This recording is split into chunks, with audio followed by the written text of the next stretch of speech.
Vamos a ver hoy complicaciones crónicas de la diabetes. La diabetes es un trastorno metabólico generalizado que se caracteriza por el aumento crónico de la glucemia, debido a un defecto en la secreción o en la acción de la insulina, que si bien primariamente afecta el metabolismo de los hidratos de carbono, también afecta el metabolismo lipídico y el metabolismo proteico.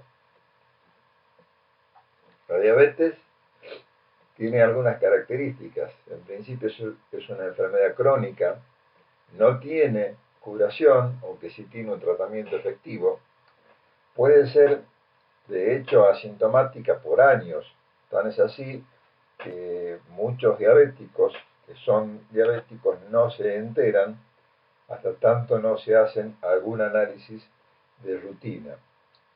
Afecta a un gran porcentaje de la población, tiene ya casi características epidémicas, y en realidad el problema fundamental de la diabetes tiene que ver con el tema que vamos a tratar hoy, que es el de las complicaciones crónicas.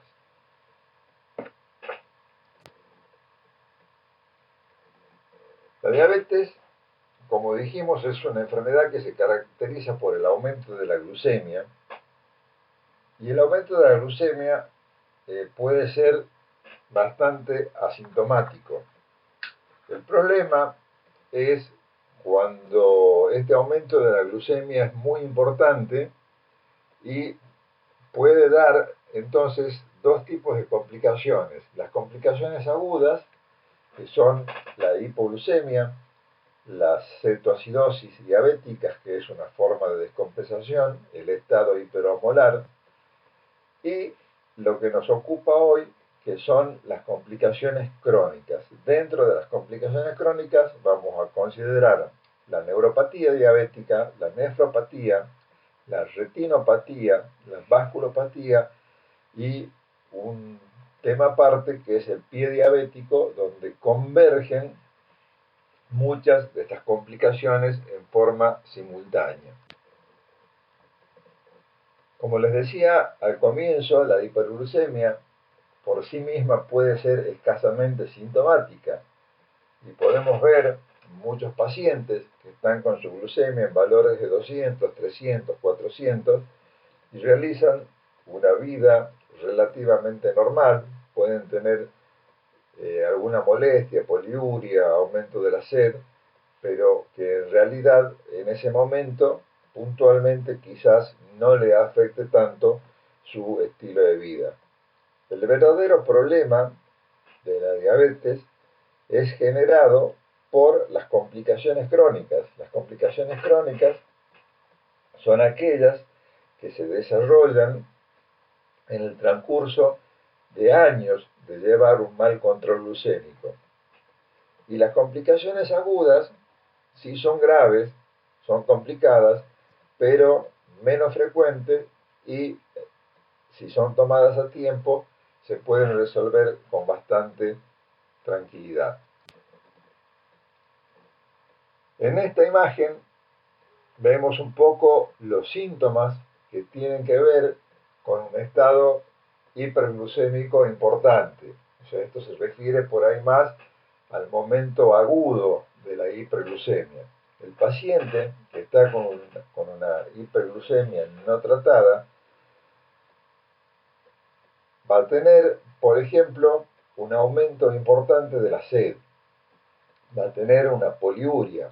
La poliuria que aparece en el diabético se debe a que por encima de los 140, 150 miligramos por ciento, la glucemia supera lo que se conoce el nombre de umbral renal, el paciente elimina mucha glucosa por la orina, la glucosa por un efecto osmótico arrastra agua y produce este cuadro de poliuria con un cuadro de deshidratación del paciente. Ese cuadro de deshidratación lo lleva al paciente a tomar más líquido y, por supuesto, un aumento de la sed. Si la hiperglucemia persiste en el tiempo, con mal control, el paciente va a perder peso porque la insulina tiene un efecto anabólico. Al estar fallando en su secreción o en su acción, es común que el paciente tenga una pérdida importante de peso. Pérdida de peso que se acompaña, curiosamente, de un aumento de la ingesta, que es la polifagia. O sea, el paciente pierde peso a pesar de tener una ingesta habitual. Pero todas estas manifestaciones tienen que ver más con un cuadro de descompensación aguda o un cuadro de hiperglucemia aguda. Con el transcurso del tiempo aparecen las complicaciones crónicas que genera esta glucemia mal controlada sobre distintos órganos y sistemas. Por ejemplo, me va a producir lesiones a nivel del ojo, fundamentalmente de la retina, me va a dar una retinopatía diabética, cuyo resultado final, lamentablemente, es la pérdida de la visión o ceguera. Va a producir alteraciones a nivel del sistema nervioso periférico, porque se infiltran las vainas de mielina, se destruyen las vainas de mielina, y eso se manifiesta con un cuadro que se conoce como neuropatía diabética, con dolores, con atrofia muscular. Va a afectar también la vascularidad, tanto de las grandes arterias como de las pequeñas arterias, va a dar macroangiopatía y microangiopatía, y eso va a generar trastornos cardiovasculares, infarto de miocardio, accidentes cerebrovasculares, vasculopatías periféricas. Otro órgano que sufre el impacto de la hiperglucemia crónica por lesión microangiopática es el riñón, y va a producir característicamente un síndrome nefrótico que lo va a llevar al riñón a una insuficiencia renal crónica. A nivel macrovascular, va a afectar todas las arterias, sobre todo las del miembro inferiores, en forma de vasculopatía.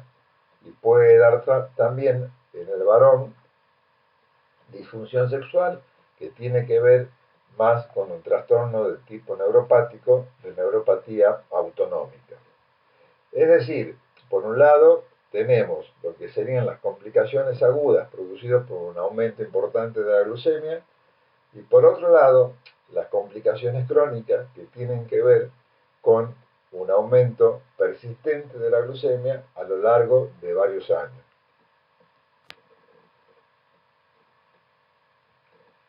En esta imagen, que es muy gráfica, vemos que la mortalidad cardiovascular aumenta en el diabético de 2 a 4 veces, por lo que hablábamos al principio de las lesiones microangiopáticas y macroangiopáticas. Vemos también que es la causa principal de amputaciones no traumáticas. En esto tienen que ver los trastornos vasculares y los trastornos neuropáticos. Es la principal causa de ceguera en adultos jóvenes por microangiopatía a nivel de la retina, retinopatía diabética. Y es la principal causa de insuficiencia renal crónica en la Argentina, representa el 35% de los pacientes internados en diálisis.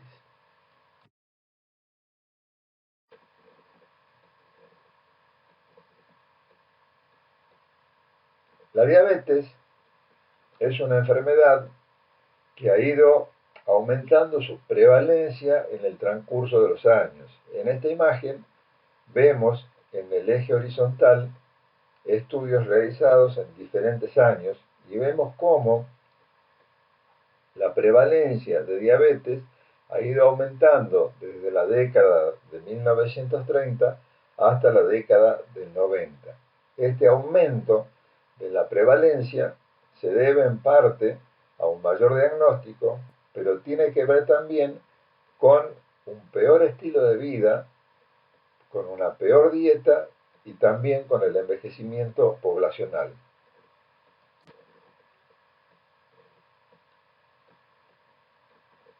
Sumado a esto, y hablando del envejecimiento poblacional, vemos que con el aumento de la edad aumenta la prevalencia de la diabetes. En esta imagen vemos en la línea horizontal la frecuencia de diabetes en distintos grupos etarios. Y vemos cómo en un grupo etario que va desde los 18 hasta los 44 años, la prevalencia es aproximadamente de 12 personas cada 1000, mientras que en pacientes mayores de 65 y mayores de 75 años, la prevalencia es de 100 a 200 personas cada 1000. Llegamos así a la conclusión de que el principal problema en el curso de la diabetes son justamente las complicaciones crónicas. Para evitarlas o para prevenirlas es fundamental el buen control glucémico. Una vez desarrolladas estas complicaciones crónicas, pueden controlarse y evitar que sigan progresando, pero en general no retrogradan. Es decir, una vez que se instalaron, una vez que se desarrollaron, yo puedo controlarlas, evitar que sigan progresando, pero no curarlas. Y otro problema que tenemos fundamentalmente para estas complicaciones crónicas, para la retinopatía, para la vasculopatía, etc., es de que no existe ningún tratamiento específico para ninguna de ellas.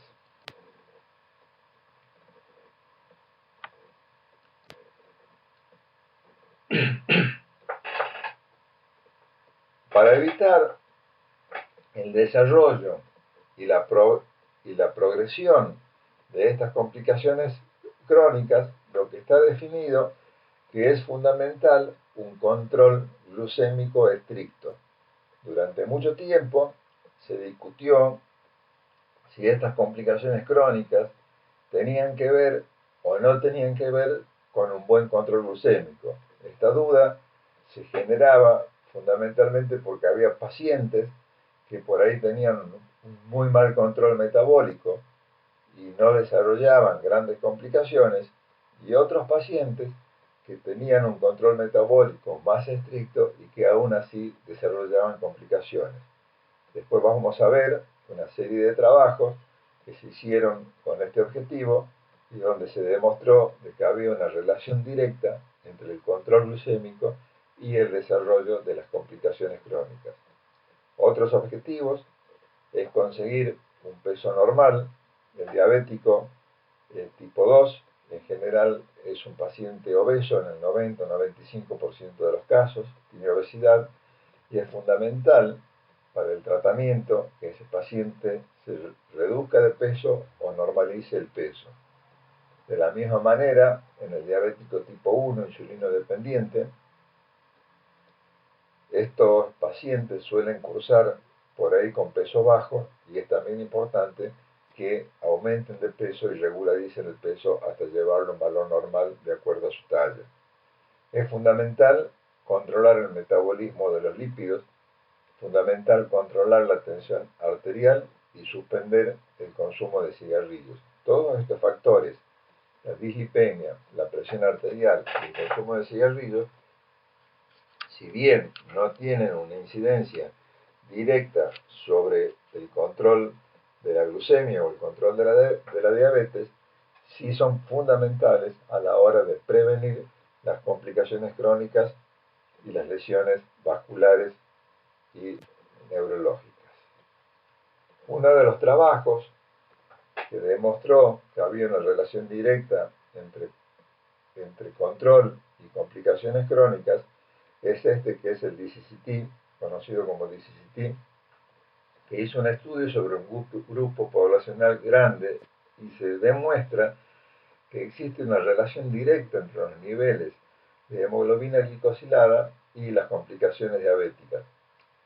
En la línea horizontal vemos los valores de hemoglobina glicosilada. Lo normal o lo ideal es tener la hemoglobina glicosilada por debajo de 7%. Vemos cómo en el grupo de los que tienen una hemoglobina glicosilada alrededor del 7%, las complicaciones son mínimas, y cómo a medida que va aumentando la hemoglobina glicosilada, van aumentando la incidencia de las distintas complicaciones, de la microalbuminuria, que está en rojo, la neuropatía, que está en verde, la nefropatía, que está en amarillo, la retinopatía, que está en blanco. O sea, a medida que aumenta la hemoglobina glicosilada, hay un aumento directo de las complicaciones diabéticas. Este estudio, el DCCT, es un estudio que duró 9 años, se estudiaron 1.400 pacientes diabéticos tipo 1, insulino dependientes, generalmente en este grupo de pacientes hablamos de pacientes infantojuveniles, y se dividieron dos grupos, uno con un tratamiento intensificado que significaba varias aplicaciones de insulina por día, varios controles, asignación de personal médico que lo controlaba permanentemente al paciente, versus un grupo que recibía un tratamiento convencional, en el sentido de que recibía menos dosis de insulina, que tenían menos controles. En el primer grupo, y al cabo de los 9 años de duración del estudio, el grupo con tratamiento intensificado consiguió una hemoglobina de 7.2, o sea, bastante buena, mientras que en el grupo convencional el promedio de hemoglobina fue de 9.1. Y veamos los resultados. En retinopatía, el grupo intensificado tuvo una reducción del 75%. En microalbuminuria, una reducción del 40%, y en lo que es neuropatía diabética, una reducción del 60%. La única contra que existe acá es que en la medida que uno mejora el control, aumenta el riesgo de hipoglucemia. O sea, si uno lo tiene al paciente con valores de 150, 200, 250, obviamente no va a haber riesgo de hipoglucemia, pero cuando lo lleve más cerca de lo normal, obviamente va a aumentar el riesgo de hipoglucemia. Otro estudio que se hizo fue el UKPDS, que es un estudio que se realizó en el Reino Unido, pero en este caso sobre diabéticos tipo 2, pacientes insulino no dependientes. Acá generalmente estábamos hablando de pacientes adultos, obesos, y acá se estudiaron aproximadamente 5.000 pacientes diabéticos tipo 2 y se los siguió durante 10 años. Y también se hizo un grupo con tratamiento intensificado y otro grupo con tratamiento convencional. En el grupo intensificado, la hemoglobina glicosilada fue promedio del 7%, o sea, un excelente control, mientras que en el grupo convencional la hemoglobina llegó a 7.9. Y se observó una reducción en todas las complicaciones microvasculares, eventos relacionados con diabetes, infarto y muerte súbita, o sea, 25, 12 y 16% de reducción respectivamente. Las conclusiones que sacan del UKPDS es que la mejora del control glucémico disminuye el riesgo de desarrollar retinopatía, nefropatías y neuropatía. Y las complicaciones microvasculares, esto se refiere sobre todo a retinopatía y a nefropatía, disminuyeron un 25%. Por cada punto de reducción, esto es un dato muy importante, por cada punto de reducción de hemoglobina glicosilada, es decir, cuando yo bajo la hemoglobina glicosilada de 9% a 8% o de 8% a 7%, por cada punto que se reduce, se consigue una disminución del 35% en el riesgo de las complicaciones microvasculares. También se demostró, y lo vamos a ver después, que el control estricto de la tensión arterial disminuye significativamente los accidentes cerebrovasculares, las muertes relacionadas con diabetes, la insuficiencia cardíaca, las complicaciones microvasculares y las lesiones retinales. Y hay una reducción del 16% en el riesgo del infarto fatal y no fatal y de muerte súbita. Es decir, estos dos estudios, tanto el DCCT como el UKPDS, que son los dos estudios epidemiológicos más importantes que se han hecho en el tema de diabetes, demuestran de que hay una relación directa entre buen control metabólico y desarrollo de complicaciones crónicas. Yo al principio les comenté que las complicaciones crónicas no tienen un tratamiento específico y que una vez desarrollada uno puede frenarlas, pero no puede mejorarlas. Y en esto es fundamental el control metabólico previo del paciente, o sea, desde que se le diagnostica su diabetes y durante todos los años de seguimiento. Una vez que el paciente está en un plan terapéutico determinado, nos ponemos objetivos de control. ¿Y cuáles son los objetivos? Llevarla, la hemoglobina glicosilada, lo más cercano a 7%, menor del 7%. La glucemia de ayunas tenemos que mantenerla entre 80 y por debajo de 140, ese es el objetivo. O sea, evitar la hipoglucemia, obviamente, y evitar que supere los 140. La glucemia postprandial se le llama a aquella que yo la tomo entre 1 hora y 2 horas después de la ingesta de comida, y esa glucemia no debe superar los 180 miligramos. La tensión arterial es fundamental en el control de las complicaciones diabéticas. O sea, obviamente no va a influir sobre el control de la diabetes, pero sí influye sobre las lesiones microvasculares y macrovasculares, y es fundamental mantenerla lo más normal posible por debajo de 85 de diastólica y debajo de 130 de sistólica. Cifras que están en constante revisión y puede haber alguna diferencia por ahí con algunos criterios. Los triglicéridos, mantenerlos por debajo de 150, el colesterol HDL por encima de 40 y el LDL mantenerlo por debajo de 100. Y obviamente suprimir el consumo de tabaco, porque el cigarrillo, si bien es nocivo y sabemos que produce lesiones a nivel vascular, en el diabético es como que potencia los trastornos vasculares sumado al aumento de la glucemia. Más allá de todos estos objetivos que son tan estrictos, vemos que solamente en un 45-40% de los pacientes uno consigue el objetivo de control glucémico planteado. En el resto de los pacientes, las hemoglobinas glicosiladas están por arriba de 7 e incluso un 26% de la población mantenemos por arriba del 8% a pesar de un estricto control glucémico. Es fundamental en el manejo del paciente diabético el automonitoreo glucémico con tirillas reactivas. O sea, el paciente se pincha el dedo, se saca una gotita, se pone en una cinta, la lee un aparatito, y eso es fundamental, mantener 1 a 4 controles diarios, sobre todo si el paciente está con tratamiento insulínico. Si el paciente no está con tratamiento insulínico, no hacen falta tantos controles, y permite que el paciente tenga más información, tenga un mejor control de la glucemia, previene que la glucemia se escape hacia arriba o que me dé hipoglucemia, me da mucho mayor seguridad, y las grandes contras que tienen es que es caro, o sea, implica un mayor costo, y siempre la molestia del pinchazo, que con los implementos actuales prácticamente es mínima.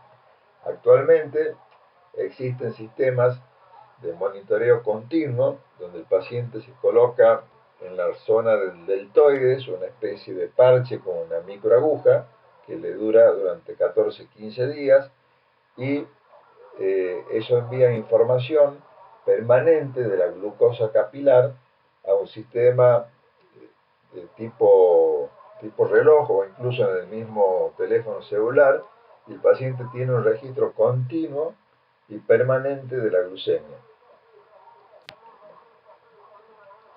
Bueno, ahora vamos a ver una por una las diferentes complicaciones crónicas y vamos a empezar entonces con el tratamiento de la neuropatía. La neuropatía es la más frecuente y la más precoz de todas las complicaciones crónicas. En un paciente con más de 25 años de evolución, el 45% de los pacientes, o sea, casi la mitad de los pacientes, presentan algún signo de neuropatía cuando yo al paciente lo examino clínicamente. Cuando ese paciente es sometido a métodos instrumentales, como por ejemplo una electromiografía o una velocidad de conducción nerviosa, la prevalencia llega al 80 al 100%. Estamos hablando de 20, 25 años de diabéticos. Y es hoy por hoy la causa más común de hospitalización del diabético. Y obviamente, como todas las complicaciones crónicas, es una consecuencia directa de la hiperglucemia. Cuando hablamos de neuropatía diabética, debemos diferenciar la neuropatía diabética somática de la autonómica. La somática es la que afecta al sistema nervioso periférico y, en síntesis, se manifiesta de dos formas: en forma de polineuritis diabética, cuando afecta varios grupos de nervios periféricos, o sea, fundamentalmente, por ejemplo, a nivel de miembros inferiores, da la típica polineuritis, o en forma de mononeuritis diabética, por ejemplo, cuando afecta a algún par craneal. Y una forma más curiosa de lesión neuropática, pero no menos importante, es cuando afecta a las fibras nerviosas del sistema nervioso vegetativo, que es la forma autonómica. Y eso va a dar alteraciones a nivel del aparato cardíaco, del aparato digestivo, trastornos urogenitales, disfunción sexual, que todo esto tiene que ver con lesiones de las fibras neuropáticas del sistema nervioso vegetativo. La más común, la que vamos a ver permanentemente en los hospitales, es la polineuritis, que afecta sobre todo a miembros inferiores, puede afectar también a miembros superiores, y este es el típico paciente diabético, que tiene una gran hipotrofia muscular de los miembros afectados, con una gran pérdida de fuerza, que a veces lo llevan a tener dificultades en la marcha o problemas para movilizarse. Presenta trastornos tróficos, piel seca, piel agrietada, sin sudoración. Hay trastornos de la sensibilidad, sobre todo de la sensibilidad vibratoria, disminución de los reflejos, dolores neuropáticos. El dolor neuropático característicamente es un dolor de tipo quemante, de tipo eléctrico, que aparece sobre todo en el reposo y calma pisando el piso frío, o calma con la marcha, o sea, para diferenciarlo del dolor vascular, que es un dolor de esfuerzo que calma con el reposo. El dolor neuropático es un dolor de reposo que calma con la marcha, de aparición fundamentalmente nocturna. Y también, como parte de los trastornos neuropáticos, se producen deformaciones articulares, o sea, los huesos del pie pierden su arquitectura normal, pierden sus líneas de tensión, y eso predispone a las lesiones, al pie diabético, a las infecciones y a las amputaciones. Bueno, como les decía recién, la polineuritis es quizás la alteración neurológica más común, afecta más a miembros inferiores, es distal y es simétrica, presenta síntomas sensitivos y síntomas motores, dolor de reposo, urente nocturno, pérdida de la sensibilidad, sobre todo de la sensibilidad profunda, vibratoria y táctil. Hay una pérdida del reflejo aquilio, trastornos motores con pérdida de fuerza y con hipotrofia muscular.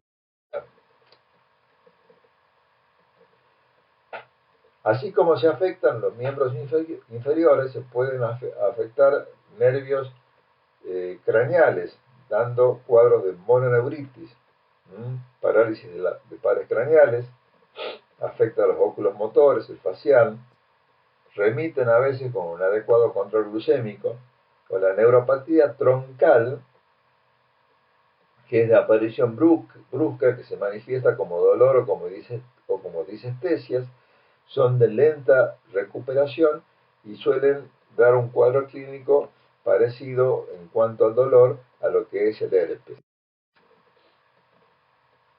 Como les decía recién, puede afectar diferentes pares craneales. Acá tenemos un paciente con parálisis facial, parálisis motora del séptimo par, puede recuperarse, o parálisis del sexto par, del motor ocular externo, parálisis del tercer par. O sea, todos los pares craneales, fundamentalmente los que tienen función motora, pueden ser afectados. ¿Cómo hago el diagnóstico de la neuropatía diabética? Bueno, básicamente es un diagnóstico clínico. La presencia de dolor, la presencia de parestesias, la presencia de disestesias, disminución de fuerza muscular. El dolor, como yo les decía, sobre todo de los miembros inferiores, es un dolor nocturno, un dolor de reposo que calma con la marcha, calma con el frío. Al examen físico voy a notar una pérdida del tono y de la fuerza muscular.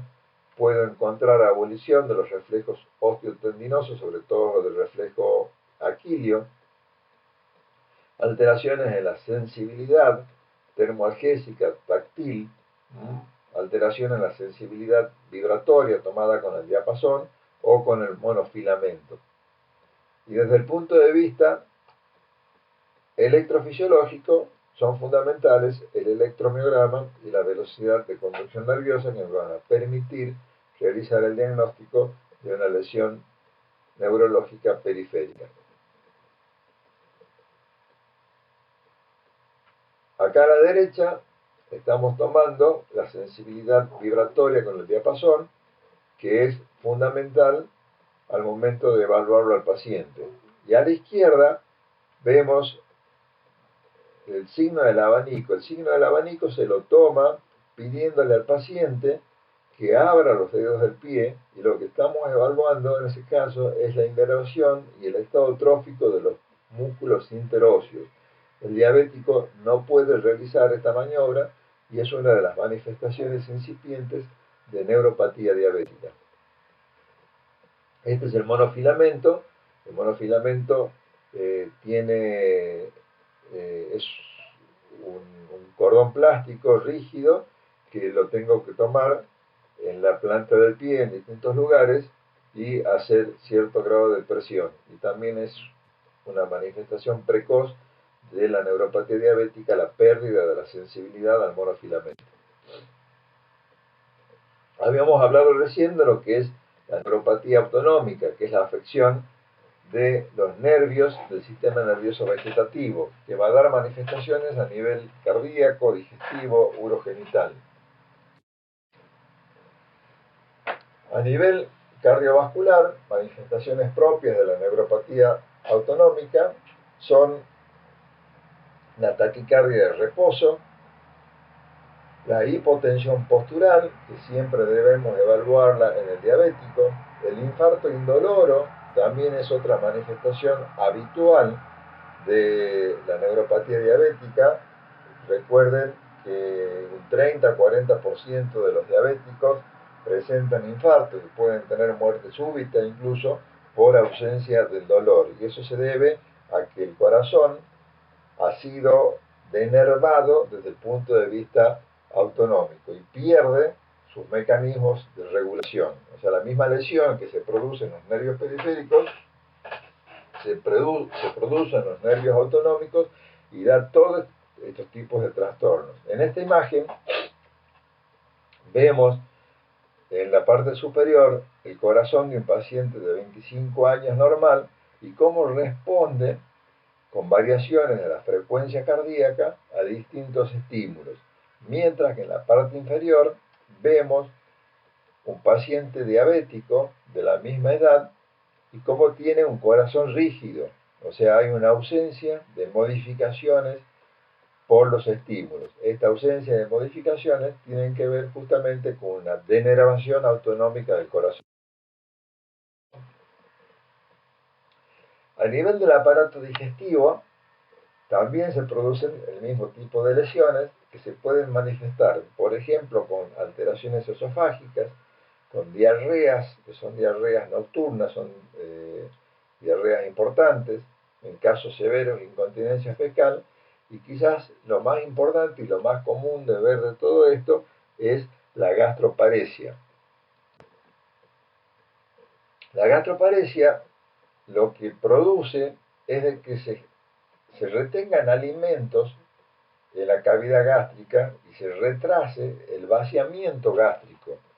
Eso se va a manifestar con un cuadro de plenitud postprandial, que es muy común de escucharlo en los diabéticos. Hay una retención de alimentos, pero el mayor problema que ocurre con la retención gástrica es que si el paciente está tomando medicación por vía oral, medicación para la diabetes por vía oral, se retrasa la absorción de la medicación. Y si el paciente se coloca insulina, como vemos en el gráfico este de la derecha, la insulina va a bajar la glucemia, o sea, yo le pongo la insulina, supongamos, calculando una hora antes de la absorción.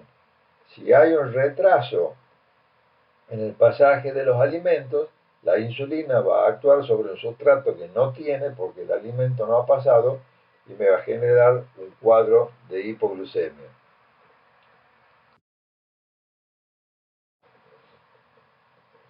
A nivel del aparato genitourinario, son conocidas las alteraciones de la vejiga neurogénica, falta de deseo miccional, o sea, normalmente el deseo miccional, cuando uno tiene 200, 300 centímetros cúbicos de orina, aparece el deseo miccional.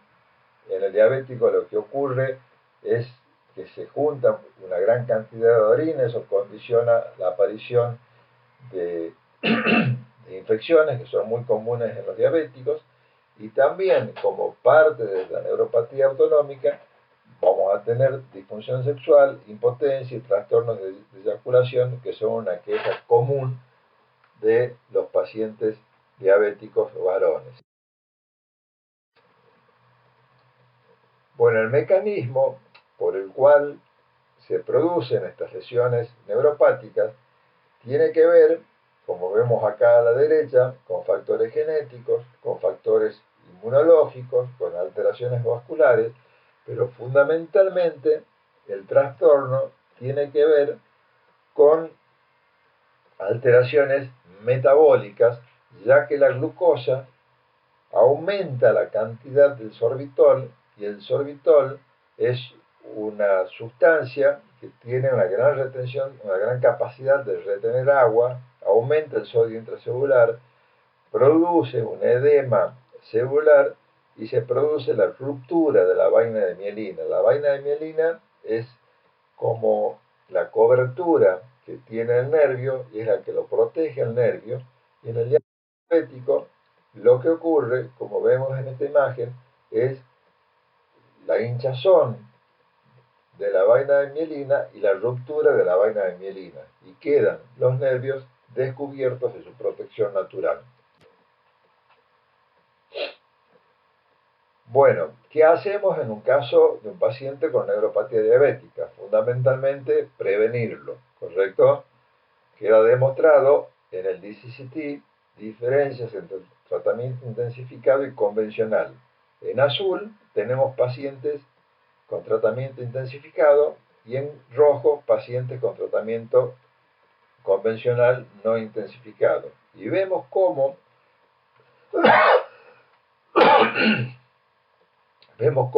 en el examen clínico neurológico las lesiones neuropáticas prácticamente duplican al grupo con menos control del grupo mejor controlado. Y si revisamos un estudio de conducción con métodos instrumentales, acá en la columna de la derecha, vemos también cómo duplican las lesiones neuropáticas del grupo menor controlado al más controlado. ¿Qué podemos hacer en un paciente con la neuropatía diabética? Les repito, fundamentalmente prevenirlo. Una vez que se han desarrollado, mejorar el control glucémico, algo puede mejorar la neuropatía, Y respecto al tratamiento tenemos pocos elementos. Se está usando el ácido tióptico, el nombre comercial es Tiodrix o Siagen, que mejora en algo, sobre todo la sintomatología del paciente. Y el tratamiento sintomático, para lo cual usamos el Tegretol, que es carbamazepina, que es un antipiléptico, el Fluoxetin, que es fluoxetina, es un antidepresivo, o pregabalina, que también son medicamentos que tienen otras utilidades. Y fundamentalmente lo que se consigue con esta medicación es calmar el dolor y mejorar en algo la función neurológica. Terminado con neuropatía, vamos a ver la vasculopatía del diabético. La vasculopatía del diabético tiene una característica que, aparte de afectar lo macrovascular o la macroangiopatía, va a afectar también lo microvascular o microangiopatía. Dentro de lo macrovascular vamos a considerar fundamentalmente los trastornos coronarios, la vasculatura cerebral, la enfermedad oclusiva de los miembros inferiores, que no tiene muchas diferencias con la vasculopatía que se desarrolla en cualquier paciente no diabético. La diferencia básicamente es que es mucho más común y más severa, y está relacionada también con otros factores de riesgo.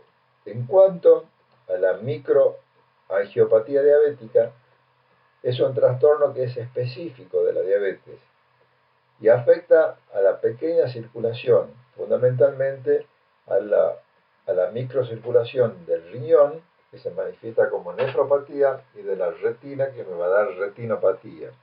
Y es más común en los diabéticos tipo 1, insulino dependientes.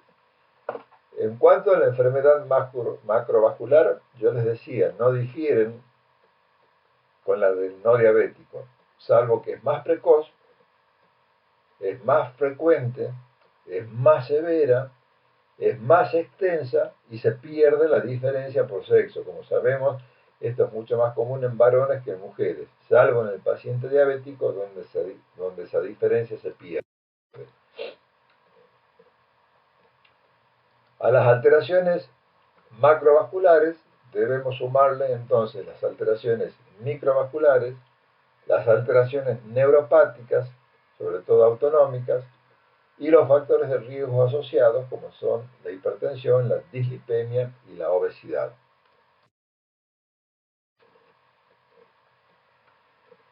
En lo que respecta a la enfermedad coronaria, la diabetes aumenta la prevalencia de la enfermedad coronaria. La mortalidad, fíjense, es 4 veces mayor que en la población general. ¿Por qué? Porque está comprometida no solo la macrocirculación, no es solo que esté comprometida la arteria coronaria, sino que también está comprometida la microcirculación. Encima este paciente tiene neuropatía autonómica. Es más frecuente la isquemia silente, esto en el sentido de que el paciente puede tener un infarto y no tener dolor, y la muerte súbita, que es una forma habitual de muerte en el paciente diabético. En cuanto a la enfermedad cerebrovascular, lo mismo, es 2 veces más frecuente en diabéticos, los ACV son más severos, son más extensos, la recuperación post-ACV es mucho más pobre y tampoco hay diferencia entre varones y mujeres. Y en lo que respecta a la enfermedad vascular periférica, también lo mismo, es más común, es más severa, involucra mayor cantidad de vasos, las oclusiones son multisegmentarias, hay compromiso tanto de las arterias proximales y distales y afecta a ambas extremidades. En el desarrollo de las lesiones vasculares, aparte de todos estos factores que hemos dicho, de lo macrovascular, lo microvascular y lo neuropático, es muy importante el control del resto de los factores. Y ahí entra a jugar la dislipemia, que está inducida también por trastornos metabólicos, por la insulina resistencia, aparece temprano en la evolución del estado diabético, sobre todo del diabético tipo 2, y es importante un manejo temprano y agresivo de la dislipemia. Lo mismo ocurre con la presión. Fíjense en acá, tenemos en esta curva, en la línea horizontal, años de seguimiento, y la línea verde son pacientes hipertensos que se vuelven diabéticos con el transcurso de los años. Y solamente el 20% de los pacientes hipertensos se vuelven diabéticos.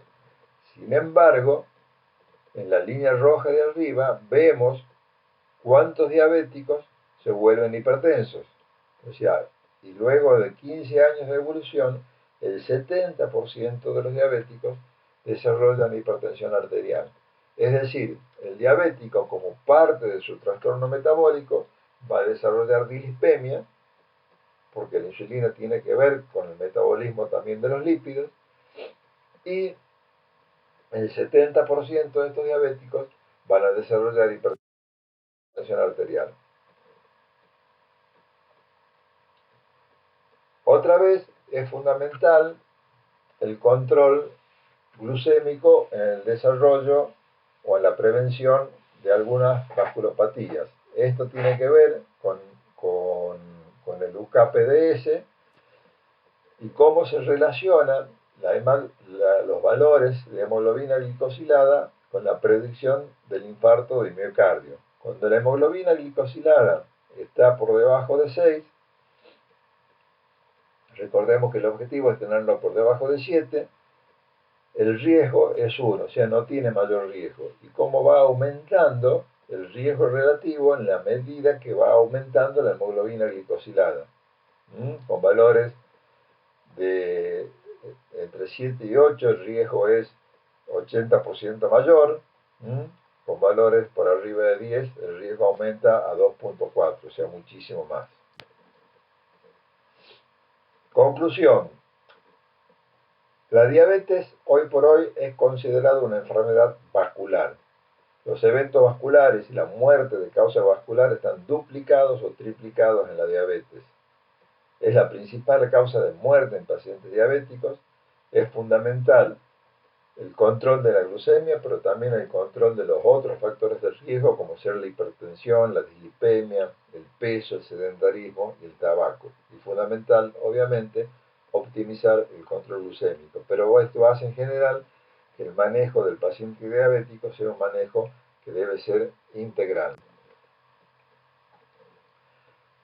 Dos palabras sobre el pie diabético.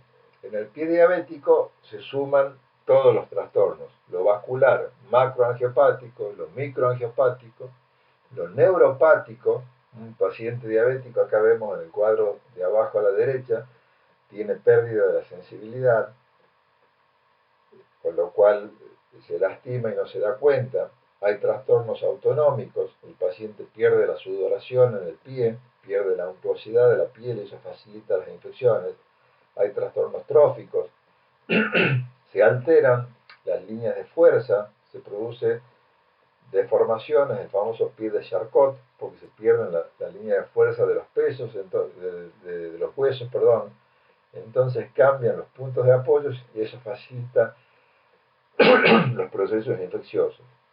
Bueno, todos estos trastornos neuropáticos, sumados a los trastornos vasculares, a la dislipemia, a la hipertensión arterial, terminan en estas complicaciones, en úlceras, en amputaciones, en necrosis, en isquemia, que son una de las principales complicaciones del diabético y que afectan muchísimo la calidad de vida, porque estos pacientes deben ser amputados y, como recordamos al principio, es la principal causa de amputaciones no traumáticas en la población.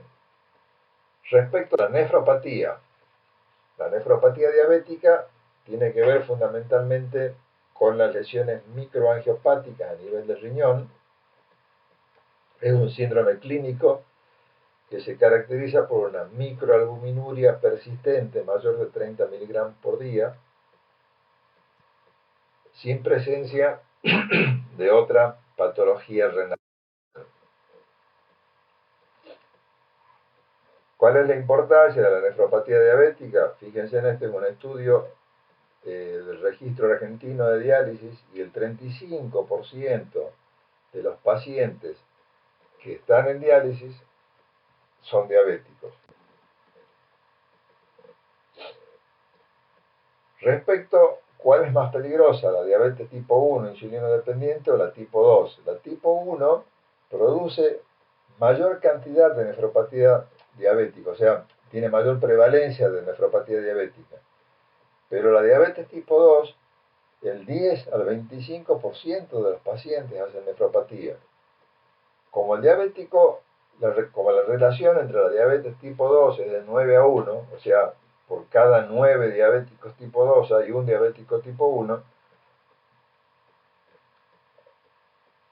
eso hace que los pacientes que estén en diálisis, el 60 o 80% son diabéticos tipo 2. Es decir, en síntesis, si bien la nefropatía diabética es menos común en los diabéticos tipo 2, al ser la enfermedad mucho más frecuente, hace que el 60 o 80% de los pacientes que estén en diálisis sean diabéticos tipo 2. En el desarrollo de la nefropatía tienen que ver varios factores: susceptibilidad genética, el control de la presión arterial, el pobre control glucémico y la raza. ¿Cómo actúa a este nivel fisiopatológicamente? O sea, lo que ocurre en el glomérulo tenemos la arteriola aferente y la arteriola eferente. La diabetes lo que produce es un aumento de la presión intraglomerular y eso genera hiperfiltración. Esto se produce por dos mecanismos: por una constricción de la arteriola eferente y por una dilatación de la arteriola aferente. Eso lleva entonces al aumento de la presión intraglomerular y a la hiperfiltración, que es la lesión primaria en el desarrollo de la nefropatía diabética. Eso hace que se pierdan proteínas glomerulares, que se produzcan alteraciones inflamatorias a nivel del glomérulo y que termine entonces la nefropatía diabética. El objetivo del tratamiento es disminuir la hiperfiltración, controlar la pérdida de proteína, normalizar la presión arterial, normalizar la glucemia y corregir la dislipemia. Para eso contamos con los inhibidores de la enzima convertidora, con los sartanes, que van a disminuir la constricción de la arteriola deferente, y para mejorar la dilatación de la arteria aferente, lo mejor es una dieta hipoproteica.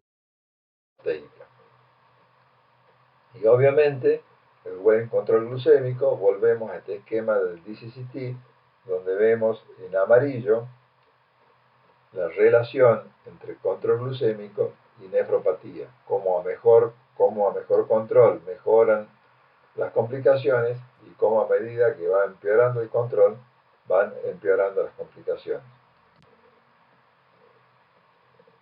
En este estudio vemos lo mismo: relación entre control glucémico y desarrollo de nefropatía. Acá en el primer cuadro tenemos hemoglobina glicosilada. O sea, vemos que con la hemoglobina glicosilada hasta 7 prácticamente no hay progresión de la nefropatía, pero a partir de 7 existe un aumento progresivo de las lesiones nefropáticas. Cuando tomamos como patrón los valores de glucemia en ayuna, a partir de 120 miligramos aumentan en forma progresiva los valores de nefropatía. Y con glucemia postprandial exactamente lo mismo.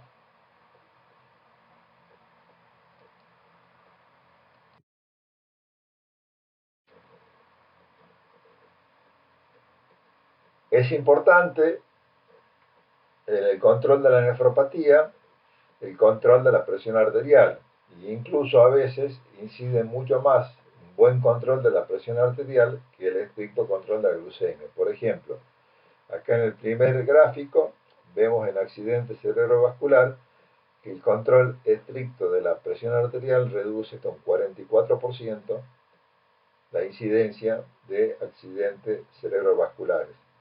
En complicaciones microvasculares también es fundamental un 37% de reducción con disminución de la presión arterial, lo mismo en muertes relacionadas con diabetes o en cualquier otro punto final diabético.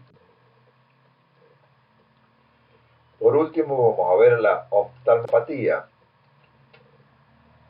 La oftalmopatía está relacionada, o la retinopatía está relacionada directamente con la duración de la diabetes y con el control, o con el grado de control metabólico. Veamos cómo en este esquema, a medida que van aumentando los años de diabetes, cómo va progresando la lesión de la misma. Obviamente, otra vez volvemos al esquema del DCCT. Acá tenemos en blanco la línea superior, la retinopatía y la relación para el mal control metabólico. Es quizás la que tiene, de acuerdo a este gráfico, la que tiene mayor impacto en cuanto a control metabólico. Vamos a encontrar dos tipos de lesiones retinopáticas. Una que conocemos como retinopatía no proliferativa y otra que conocemos como retinopatía proliferativa. En la no proliferativa, también llamada exudativa, la lesión típica, característica que vamos a encontrar es la presencia de microhemorragias y de microaneurismas. Esas microhemorragias y microaneurismas van a terminar provocando exudados duros y edema macular. En la retinopatía proliferativa, lo que caracteriza la retinopatía proliferativa es la presencia de vasos de neoformación. Estos vasos de neoformación van a generar fibrosis, tracción de la retina, hemorragia, desprendimiento de retina y ceguera. Acá arriba vemos en el esquema un vaso normal, en el medio vemos los pequeños microaneurismas, que son de la retinopatía diabética precoz, no proliferativa, y por último, los vasos de neoformación propios de la retinopatía proliferante.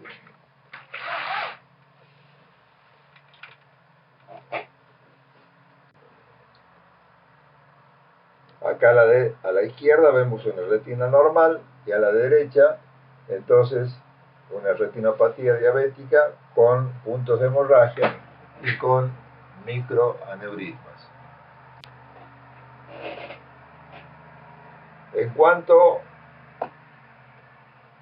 a los factores de riesgo, bueno, tiene que ver, como hemos visto al comienzo, el tiempo de evolución, la presencia de hipertensión arterial, el cigarrillo, que es un factor fundamental, la dislipemia, el control metabólico y el embarazo, que es fundamental también en el desarrollo de retinopatía diabética.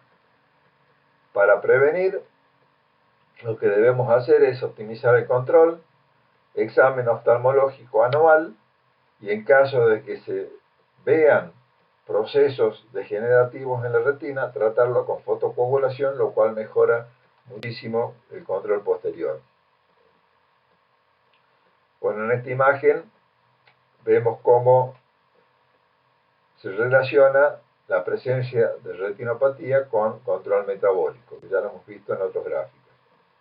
Y la fotocoagulación temprana, acá arriba, acá abajo tenemos pacientes que han sido fotocoagulados. Vemos que la pérdida de visión mejora mucho respecto a la línea esta azul, que son los pacientes que no fueron fotocoagulados. ¿Qué hacemos ante un paciente diabético? Tengamos en cuenta que el diabético es un paciente que está habitualmente internado en las salas de clínica médica, en las salas de cirugía. Un 10-20% de la población hospitalaria seguramente tiene diabetes. ¿Y cómo encaramos entonces cuando nos encontramos con un paciente diabético? Lo que debemos evaluar, más allá de hacer la historia clínica completa general, respecto a la diabetes, evaluar el tiempo de evolución de la enfermedad y la edad al diagnóstico. Esto nos va a permitir determinar en ciertas maneras si el paciente es un diabético tipo 1 o es un tipo 2, saber el tipo de tratamiento que hace el paciente, si está tomando hipoglucemiantes orales, si usa insulina, si hace un buen control de la diabetes, si tiene automonitoreo, si hace consulta habitual o no con el médico, el cumplimiento de la dieta, si es estricto o no, si realiza actividad física, consumo de cigarrillos, antecedentes de hipertensión arterial, dislipemia y antecedentes de eventos vasculares previos. En cuanto a los síntomas, evaluar dolor de piernas y parestesias como trastorno neuropático, la hipotensión ortostática como trastorno vascular autonómico, dolores de tipo claudicación intermitente por la vasculopatía periférica, síntomas digestivos, distensión postprandial, diarreas, que tiene que ver con la neuropatía gastroenterológica, nocturia, poliuria, variaciones del peso que haya tenido el paciente, prurito vaginal.